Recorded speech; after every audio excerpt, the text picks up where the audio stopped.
మేడిగడ్డ వద్ద 300 పిల్లర్లలో 3 కుంగిపోతే మొత్తం మునిగిపోయినట్టుగా మాట్లాడుతున్నారన్నారు కేసీఆర్. రైతులకు నీళ్లు లేకుండా చేస్తున్నారని ఆరోపించారు. కేసీఆర్ వ్యాఖ్యలకు మంత్రి శ్రీధర్ బాబు కౌంటర్ ఇచ్చారు. తప్పు వాళ్లు చేసి తమపై నెడుతున్నారని ఫైర్ అయ్యారు. ఆ 2 పిల్లల కింద ఉన్న ఇసుక కదిలి అవి కదిలినాయి అని చెప్పిండు. అంటే జరుగుతూనే ఉంటాయి, చాలా బ్యారేజ్లలో జరుగుతాయి, చాలా వాటిలలో జరుగుతాయి. ఎవడో ఒక చిన్న ఇంజనీర్ లోపమో ఒక మెయింటెనెన్స్ లోపమో దాని కింద ప్రళయం బద్దలైనట్టుగా ఒకటే పని కట్టుకొని ఆడికి యాత్రలు పెట్టి మాత్రలు పెట్టి పెద్ద కథ చేసి ఇంకా ఇప్పటికి కూడా ఆ పిచ్చికాలంలో ఉన్నదే కావాలి. రైతాంగాన్ని ఆదుకోవాలి, మంచినీళ్ళకి బాధ వస్తుంది, రైతులను కాపాడాలనే ఆలోచన చేయలే. వృధాగా పారే నీళ్లను ఒక చిల్లర కుట్ర మనసులో పెట్టుకొని వదిలిపెట్టింది కాబట్టి పోయింది. బ్యారేజ్కు సంబంధించి ఒక 2 పిల్లర్లు కృంగిపోతే బ్యారేజ్లో నిల్వ ఉన్న నీళ్లన్నీ మొత్తం యావత్ బ్యారేజ్లకే ప్రమాదమని చెప్పింది మేము కాదండి, కాంగ్రెస్ పార్టీ చెప్పలే.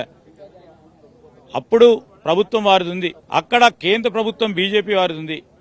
కేంద్ర ప్రభుత్వానికి సంబంధించిన నిపుణులు ఈ రాష్ట్ర ప్రభుత్వానికి సంబంధించిన వీర అధికారులే నిర్ణయం తీసుకొని నీరు ఉండొద్దు, నీటి నిలువ ఉండొద్దని ఆలోచన చేసి నిర్ణయం చేయడం జరిగింది.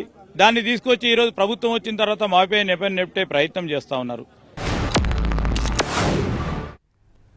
నీటి నిర్వహణ తెలియని దద్దమ్మలు రాజ్యమేల్తున్నారు కాబట్టే కరువు దాపురించిందన్నారు కేసీఆర్. 10 ఏళ్లు దద్దమ్మ ప్రభుత్వం నడిపింది కేసీఆర్ అంటూ కౌంటర్ ఇచ్చారు మంత్రి శ్రీధర్ బాబు. నీటి నిర్వహణ సామర్థ్యం తెలియనటువంటి లత్కోర్లు రాజ్యమేల్తున్నారు కాబట్టి, అసమర్థులు చవట దద్దమ్మల రాజ్యంలో ఉన్నారు కాబట్టి ఇవాళ ఈ పరిస్థితి సంభవించింది. ఎందుకు వస్తుందండి ఈ పరిస్థితి? పర్టికులర్లీ కరీంనగర్లో ఎందుకు రావాలా? కరీంనగర్ కానీ, మెదక్ కానీ, గోదావరి బేసిన్లో ఉన్నటువంటి ఇంకా అనేక ఇతర జిల్లాల్లో కానీ ఎందుకు రావాలి ఈ పరిస్థితి? నాకు అర్థం కాదు. ఇది కాలం తెచ్చిన కరువా, మనుషులు తెచ్చిన కరువా, కాంగ్రెస్ తెచ్చిన కరువా?